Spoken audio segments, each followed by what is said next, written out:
እያደር የማንሰማው የለ፣ እያደር የማይመጣ ጉድ የለ። ወይኔ ኧረ እኛ ኢትዮጵያውያን ስንባል ወዴት እየሄድን ነው? ኧረ አሁንስ በዛ እንዴ! ሲላ ምን ሆናችሁ ነው እናንተ? ቆይ አላህ ይማራችሁ የማይባል በሽታ ነው እንደያዛችሁ። የምር አሁንስ በጣም ይደብራል። አሰላሙ አሌይኩም ወራህመቱላሂ ወበረካቱ። ሰላም ጤና ይስጥልኝ። ውድና እየተከበራችሁ የዚህ ቻናል ቤተሰቦች ሁላችሁንም ሰላም ሰላም ብያለሁ። በያላችሁበት የአላህ ሰላምታና እዝነት አይለያችሁ ለማለት እወዳለሁ። ውድ የቻናሌ ቤተሰቦች ለቻናሉ አዲስ የሆናችሁ ላይክ፣ ሰብስክራይብ፣ ሼር እያደረጋችሁ የቻናሉ ቤተሰብ ትሆኑ ዘንድ በትህትና እጠይቃለሁ። ነባር ቤተሰቦቼ ቪዲዮውን ላይክ፣ ሼር እያደረጋችሁ አበረታቱኝ። ከብዙ መጥፋት በኋላ እንግዲህ ሰሞኑን በተደጋጋሚ ብቅ ብቅ እያልኩኝ እገኛለሁ ማለት ነው። ያው እንግዲህ እየጠፋሁበትንም ምክንያት ከዚህ ቪዲዮ ቀጣይ ማለትም ከሶስት ቪዲዮ ቀጣዮች አካፍያችኋለሁ። ለሁሉም ነገር አልሐምድላ ዛሬ በአዲስ ቪዲዮ ተገኝቻለሁ ማለት ነው። እንግዲህ ትናንትናም ባካፈልኳችሁ ቪዲዮ በጣም አሳዛኝ ነገር አካፍያችኋለሁ። ምክንያቱም እኛ ኢትዮጵያውያኖች ከልክ እያለፍን እንደሆነ የሚያሳይ እንግዲህ ምስል አይታችኋል፣ እንዲሁም ቪዲዮ ተመልክታችኋል ማለት ነው። እጅግ ያሳዝናል። አንዲት ኢትዮጵያ እህታችን በገዛ ዜጎቿ ላይ ተደፍራ እንግዲህ ችግር ላይ እንደሆነች አካፍያችሁ ነበር። ዛሬም በሷ በተመሳሳይ እንደዚሁ ደግሞ አንድ ችግር ተፈጥሯል ማለት ነው። ማለትም በመዲናተል ሙነወራ በሳውዲ አረቢያ ውስጥ ሆኖ በመዲናተል ሙነወራ አንዲት ልጅ እንግዲህ ያለ አግባብ አድርጎ የቤት አከራዩ ልጅ ለዛውም የሀገሯ ልጅ 2 ዓመት አብራ እየኖረችው ያለ አግባብ አድርጓታል ማለት ነው። በመዲናተል ሙነወራ እኔ ባለሁባት ከተማ ማለት ነው። እኔ ያለሁት በነገራችን ላይ መዲናተል ሙነወራ ነው።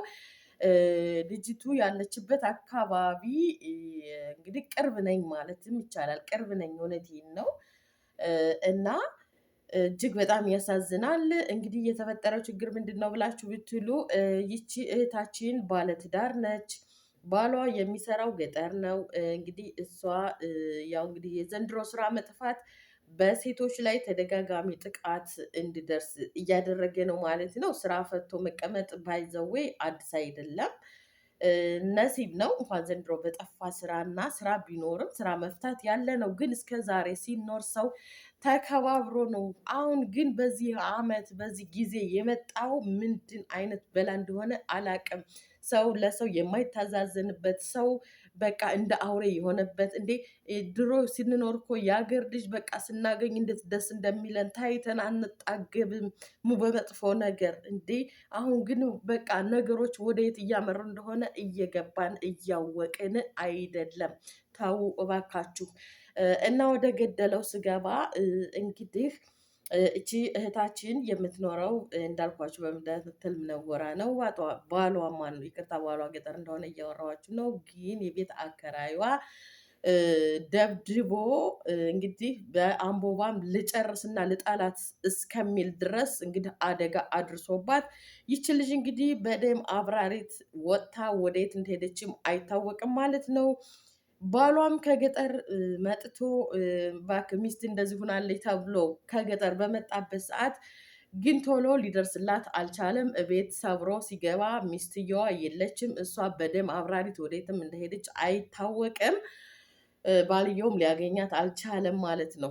ይሄ ደብዳቤው ደግሞ የቤት አከራያቸው ነው ብያቸዋለሁ። የሀገር ልጅ ናቸው። ባልየው እንዳወራው ከሆነ 2 ዓመት ነው አብረን የኖር ነው፣ የአንድ ሰፈር ልጆች ነን ብሏል። ከዛም በኋላ በምን አይነት ምክንያት እንደደበደባት እንግዲህ በሽሃን በትንሽ ነገር እንግዲህ ቻርጅ ማለት ነው በሽሃን ከዛ ቻርጅ ጠፋ ሲባል ቻርጅ ሲባል 3 ሴቶች ቤት ውስጥ አሉ። ቻርጅ ጠፋ ሲባል ከዛ በኋላ አንደኛይቱ አብራት ያለችው ጓደኛዋ ቻርጁን አውቃ ሊሆን አይችልም መቼም ተሳስታ ነው የሚሆነው ለዚህ ሀገር ቻርጅ ደግሞ። ስለዚህ ያንን ቻርጅ ሻንጣዋ ጨምራው ሲገኝ ከዛ በኋላ ሲፈተሽ እዛች ልጅ ሻንጣ ይገኛል። ከዛ በኋላ ይቺ ባለትዳሯ ልጅ በቃ ተሳስታ ይሆናል በቃ ይቅርታ ጠይቂው ብላ ይችን በተነፈሰችበት አንቺ ምንድነሽ? ይድና ይህ ልጅ ከዛ በኋላ እንደውም አንቺን ከነባልሽ እፈልግሽ ነበር በቃ ብሎ ሌሎቹን ሴቶች ውጧልና እንግዲህ አውቃም ሆነ ሳታቅም ሆነ ቻርጅ የጨመረችዋን ልጅ ላይ ነበር ይሄ ጥቃት መድረስ ያለበት ወይስ ይችኛይቱ ላይ ነው?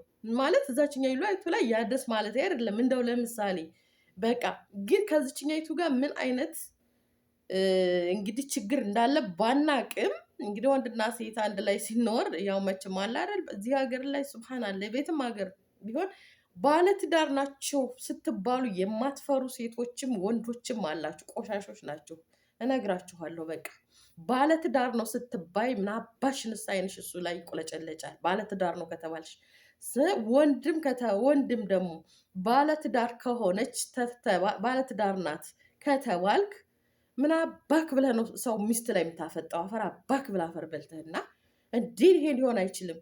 እንዴ ባለ ትዳር ከተባለ ትዳር እንደ ቀልድ አድርጋችሁ የምታዩ አንዳንድ ቆሻሾች አላችሁ፣ ከሴትም ከወንድም ማለት ነው።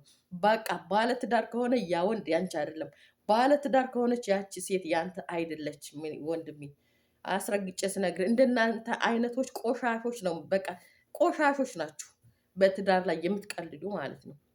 እና ይቅርታ ስሜታዊ ሆንኩባችሁ ማለት አንዳንዴ ስለሚያናድድ ነው። ይሄ ደብድቦ እንደዚህ ያደረጋልሽ ያናድዳልሽ። ልጅ ባለ ትዳር ናት። ልቡም ተወሳውሶ እንደው ሊሆን አይችልም። በቃ እንዴ ኢስቲግፋር አድርጎ ቁርአኑን ይቅራ። ስለዚህ ብድግ ብሎ ውጡ እናንተን ሲላቸው ሌሎኞቹን እኛም አንደኛው ዘመዱ ናት መሰለኝ ወታ ሄዳለች። ሁለቱ ሴቶች አንድ እቺ ተደብዳቢዋና ጓደኛዋ ደግሞ ቤት ውስጥ ናቸው። ከዛ በኋላ አልወጣም ስትለችኛይቱ ይደበድባታል ማለት ነው። ከደበደባት በኋላ ምን ቢያደረግ ጥሩ ነው? ደም በደም ስትሆንበት ሞተች ብሎ ጨርሽ ልጨርሳት ይልና ባምቦባ ሊያቃጥላት ሲል ሌላኛዋ ደግሞ እሪ ስትልበት ተነስቶ ወጥቶ ዘሎ ሄደ ማለት ነው። ከዛ በኋላ ይች ባለትዳሯ ተደብዳቢዋ ደግሞ የደም አምራሪት ይዟት ወደየት እንደሄደች ወጥታ ሄዳለች። አልተገኘችም እስካሁን ድረስ ማለት ነው። ባልየውም አላገኛትም። በቃ ሌሎች ልጆችም ወጥታ ወደየት እንደሄደች አላየንም ነው ያሉት። ዘመድ ተብዬዋ ልደብቅ ትችላለች፣ ግን በሴት ላይ ዘመድሽም ቢሆን እህቴ ግፍ ነው። ነገ አንቺ እህቶችሽ ወደየት እንደምትወድቁ አይታወቅም። ዘመድሽ ቢሆን አይጠቅምሽም እንደዚህ አይነቱ እርኩስ ማለት ነው። ስለዚህ ለእውነታሽ ደሪ ማለት ነው። የደበቅሽዋ ተናገሪ ሀቁን። ከሚገርማችሁ ነገር ደግሞ አንድን ሰው አብራችሁ ስትኖሩ ለምን ፎቶ እንደማትይዙ አይገባኝም። ይቺ ልጅ አሁን ባልየው ፎቶ አለ ሆይ ሲባል የልጁ የደብዳቤው ባልተቤትን የደበደበው ልጅ ፎቶ አለ ሆይ ሲባል የለኝም ነው ማለት ነው ያለው። ስለዚህ አሁን ይሄ ልጅ በምን አይነት መንገድ እንኳን እንደሚገኝ በጣም ከባድ ነው። ግን ወላሂ እውነቴን ነው የምላችሁ፣ ጊዜው መጨካከኑ እጅጉን ያሳዝናል። ባካችሁ ጃዛ ቤት ያላችሁ ልጆች ራሳችሁን ጠብቁ። ትናንትና ሰራሁት ቪዲዮ ላይ አይታችኋል። አንድ እህታችን ሪያድ ምን አይነት ስቃይ እንደደረሰባት። እንደው ባካችሁ ኧረ ወንዶች ተው፣ ኧረ ተው። እህት የላችሁም እናንተ? ሴት ልጅ እኮ እናታችሁም እህታችሁም ናት። ይሄንን ያክል በዚህ ጭካኔ በተሞላበት ሴት ልጅ ላይ ምንም ሳታጠፋ ይሄንን ያክል ስቆቃ ይደርስባታል። ግን ይሄ ወንድ አይደለም። እኔ እውነቴን ነው የምላችሁ። በቃ ይችን ልጅ ባለትዳር እንደሆነች ያውቃል ይሄ ልጅ ማለት ነው። ያውቃል፣ ጠንቅቆ ያውቃል ማለት ነው። ምን ፈልጎ አሳቦ ደበደባት? ይሄ የምናውቀው ጉዳይ ነው። በክንስና ሰው ሚስት ላይ ማፍጠጥ እንዴ! ይሄ ማንም በቃ ሊጠፋው የማይችል ነው። ምን አደረገች ይች ልጅ? እሷ ቻርጅ አላነሳችም። ቻርጅ ያነሳችው ሌላኛዋ ልጅ ናት። ሌላኛይቱ ልጅ በቃ እሷ ነገር ለማባረድ ብላ ነው። በቃ ይቅርታ ጠይቁ። ይችም በተነፈሰች ይሄ ይደርስባታል። ይሄ መፍሩድ ይችን ልጅ አያስደበድባትም። እሱ ምን ፈልጓል መሰላችሁ? የፈለገው ሌላ ነገር አለ። ሊሆን አይችልም። እንዲህ አይነት ብስብስ ወንድ ባለትዳር መሆኗን እያወቀ የሚግማማ ወንድ አይደለም፣ ብስብስ ነው። ሴትም እንደዛው። በቃ ባለትዳር ተሆናችሁ ባለትዳር ነው። አላት ከተባላችሁ አላት ነው። ስለዚህ ትዳር ከሌላት እድልህም ሞክር፣ ጠይቃት ማለት ነው። በአግባብ ሙ በጉልበት ሙ ዝም ብሎ ከፈጣሪ ጋር በሚያጣላ ስራ አይደለም። ካፈለካት በቃ የምታገኛት ከሆነ እድሉም ሞክር፣ በስነ ስርዓት ጠይቀህ ነፃ ከሆነች ማለት ነው። ባለትዳር እህቴ ሴቷም እንደዛው አለበለዛ ግን ተነስታችሁ ባለትዳር ወንድ ላይ ባለትዳር ሴት ላይ እያፈጠጣችሁ ዝም ብራችሁ ራሳችሁን ለችጋር የምታዳርጉ ቆሻሾች ከድርጊታችሁ ተቆጠቡ ለማለት ነው።